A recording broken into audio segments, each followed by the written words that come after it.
한국지질동맥경학회의 간사를 맡고 계신 김학영 교수님을 소개시켜드리겠습니다. 김학영 교수님은 서울특별시 보람의 병원 순환기 내과 교수를 현재 맡고 계십니다. 큰 박수로 맞이해 주십시오. 예, 소개 말씀 감사드립니다. 저는 그 심내혈관 질환 관리를 이제 이상지질 혈증 측면에서 말씀드리고자 합니다.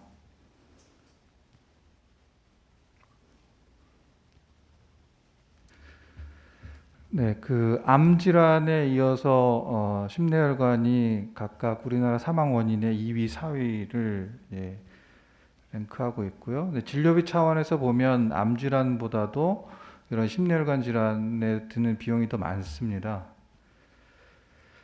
또 하나 중요한 점은 이제 과거에 어떤 이런 감염성 질환이라든지 뭐 전쟁이라든지 이런 원인으로 인해 사망한 경우가 많았는데 요즘은 다 이런 만성 질환에 의한 인류 사망이 대부분을 차지하고 있습니다.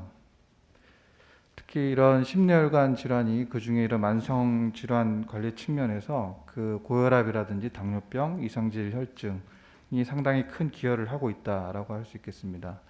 특히 이제 고령화 사회가 계속되면서 이런 만성 질환의 유병률은 계속적으로 증가할 것이 분명하고요. 이런 만성 질환이 궁극적으로는 동맥경화성 심내혈관 질환을 유발하기 때문에 이런 질환이 발생하기 전에 사전에 관리하고 치료하는 것이 상당히 중요하겠습니다.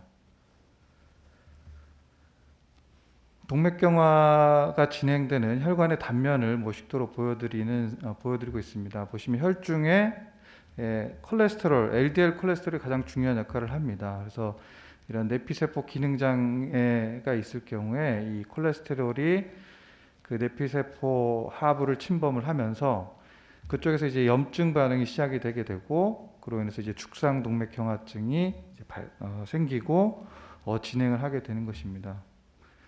그렇기 때문에 이런 그 콜레스테롤, 특히 LDL 콜레스테롤을 타겟으로 해서 LDL 콜레스테롤의 혈중 농도를 낮췄을 때 심혈관 질환이 감소한다는 사실을 많은 연구에서 발표를 했고요.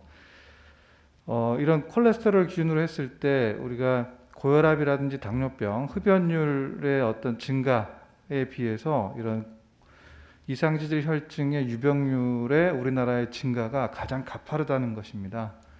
고콜레스테롤 혈증 기준으로 하면 최근에 이런 유병률은 20%대 초반이긴 하지만 이상지질 혈증을 기준으로 했을 때는 그 유병률이 더 높다는 것을 알 수 있습니다. 이런 유병률이 증가되면서 국민들의 관심도 증가하게 되고 인지율, 치료율, 조절률도 조금씩은 상향 조정되고 있기는 합니다. 하지만 아직도 그 고콜레스테롤 혈증의 조절률은 50%가 되지 않습니다. 40%대에 머물고 있고요. 오른쪽 그래프에서 보시면 중요한 점은 이 고콜레스테롤 혈증을 인지하고 치료를 했을 때 그 조절률이 80% 이상 올라갈 수 있다는 점입니다.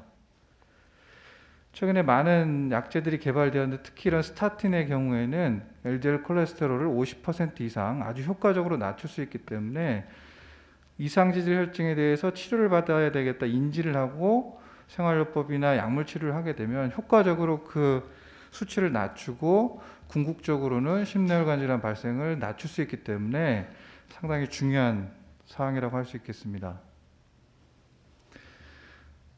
따라서 이런 그 지질동맥경화 학회에서도 이런 이 이상지질 혈증의 어떤 국민 건강에 미치는 그 위험성, 중요성을 항상 인지하고 있고, 그래서 팩트 시트를 개발하고 콜레스테롤의 날을 정해서 이렇게 홍보 행사를 매년 하고 있습니다.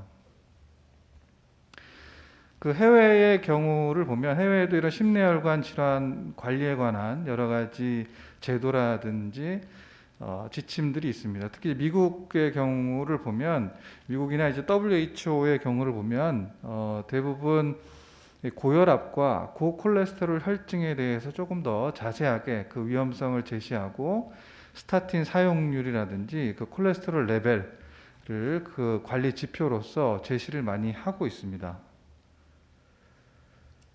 2020년 4월 7일, 작년 1년 전에 심내법에서 심내혈관 질환이라는 정의의 개정이 있었습니다. 그 전에는 이상지질 혈증이 포함이 안 됐는데 2020년 4월 7일 개정안에는 이상지질 혈증이 심내법에 정식적으로 심내혈관 질환이라는 명칭 하에 포함이 되었습니다. 그래서 이런 법 개정이 있고 나서 상당히 이 법 개정이 큰 모멘텀으로 작용을 해서 이상지질 혈증에 대해서 좀 더 알리고 이를 체계적으로 관리하고 치료할 수 있는 기회가 되기를 바라고 있습니다. 이를 바탕으로 학회에서도 이런 국제학술 대회를 통해서 이상지질 혈증에 대해서 여러 가지 심포지움을 계획을 했었습니다. 아쉽지만 코로나 때문에 시행은 못했고요. 여러 가지 언론 홍보를 통해서 이런 이상지질 혈증의 중요성에 대해서 대국민 홍보를 하였습니다. 아울러 이제 국회에서도 국정감사 때 이런 이상지질 혈증 관련 대정부 질의가 있었는데요. 이런 심내법에 이상지질 혈증이 포함되었다. 그 이후에 어떻게 이제 관리를 체계적으로 할 것인가, 또 예산을 어떻게 반영할 것인가, 이런 부분에 대해서 질의가 있었습니다. HP 2020에서는 3차년도까지는 이상지질 혈증에 대한 구체적인 목표, 특히 콜레스테롤 수치 제시가 없었습니다. 하지만 이제 4차년도부터는 이런 심내법 개정이라든지 심내혈관 질환 종합계획에 있어서 이런 이상지질 혈증에 대한 관심이 증가되면서 구체적으로 콜레스테롤 수치를 제시하면서 목표를 제시를 하였습니다. 그 결과 2008년에 비해서 2020년도에 비해서는 고콜레스테롤 혈증의 인지율, 치료율, 조절율들이 조금씩 다 상향 조정이 됐고, 이를 HP 2030에도 반영을 해서 이 고콜레스테롤 혈증의 유병률이라든지 인지율, 치료율, 조절률을 각각 조금씩 상향 조정을 해서 목표를 설정을 하였습니다. 그 심내법에 대해서 조금 더 말씀을 드리겠습니다. 이 심내법이 2017년도에 생겼는데요. 저희가 좀 참고할 만한 법이 이제 암질환 관련법입니다.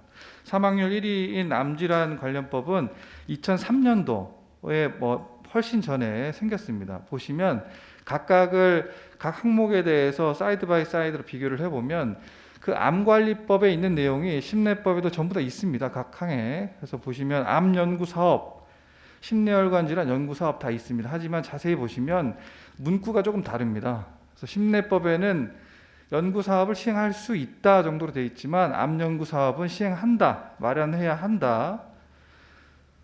심내법에는 마련하도록 노력해야 한다라고 되어 있습니다. 그러니까 이 어떤 강제성의 문구긴 한데요. 암검진 사업 역시 시행하여야 한다라는 문구지만 심내혈관 질환 예방 사업은 시행할 수 있다라고 되어 있습니다.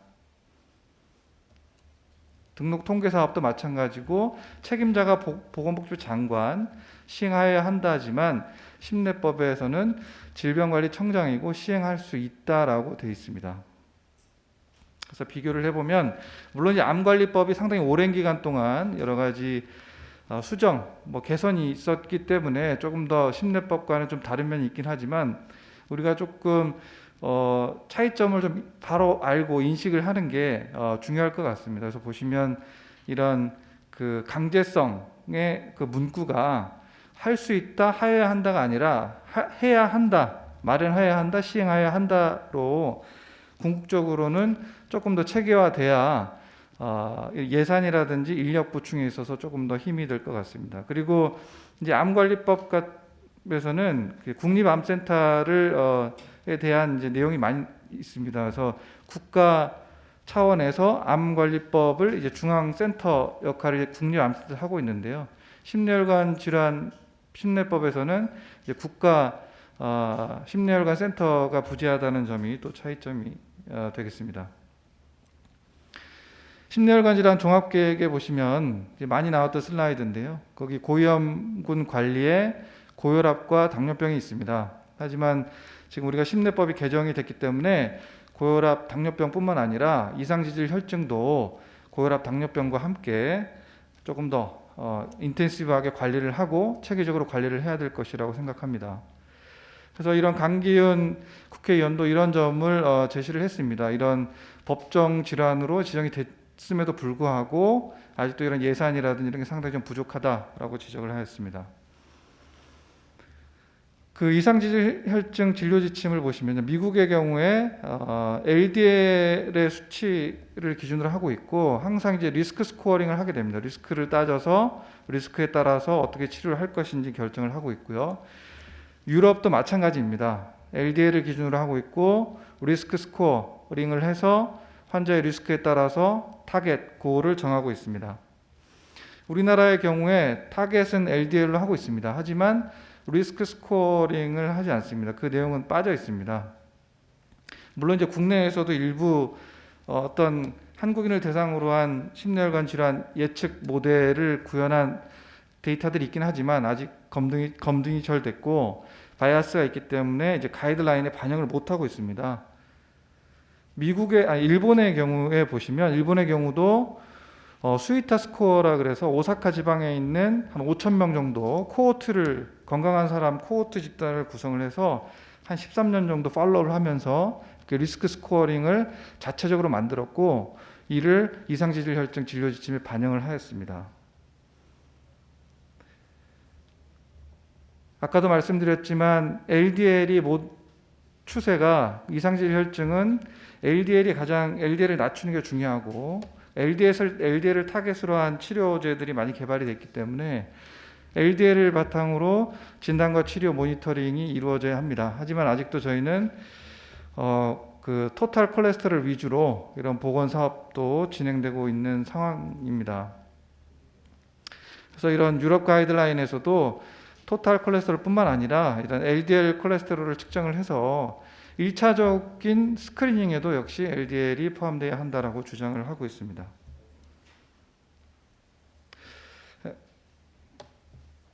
요약을 좀 해보겠습니다.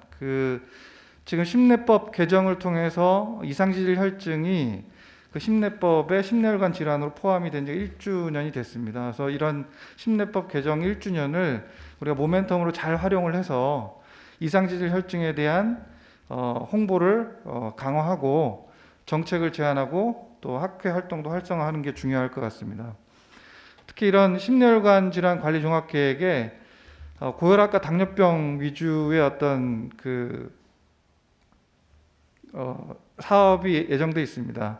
이런 심내법 개정을 바탕으로 해서 이상지질 혈증도 고당 사업에 포함되는 그런 카테고리가 아니라 단독적으로 이상지질 혈증에 대한 적극적인 지원과 예산 확보가 필요할 것으로 생각합니다.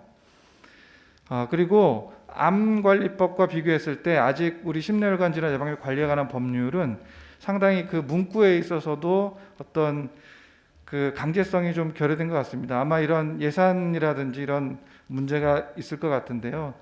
이런 걸 이제 장기적으로 우리가 개선을 하고 관리를 함으로써 조금 더 체계화된 지원과 관리를 받을 수 있지 않을까 생각을 합니다. 그리고 아직 우리 이상지질 혈증 진료 지침에 한국인에 맞는 리스크 스코어링 시스템이 없습니다. 다른 나라들은 다 있는데 그래서 우리 한국인에 맞는 그 고위험 선별 도구 개발이 상당히 절실히 필요할 것으로 생각되고 마지막으로 이제 토탈 콜레스테롤 이외에도 우리가 최근 강조되고 있는 LDL 콜레스테롤 측정을 조금 더 적극적으로 장려해야 될 것으로 생각합니다. 경청해 주셔서 감사합니다.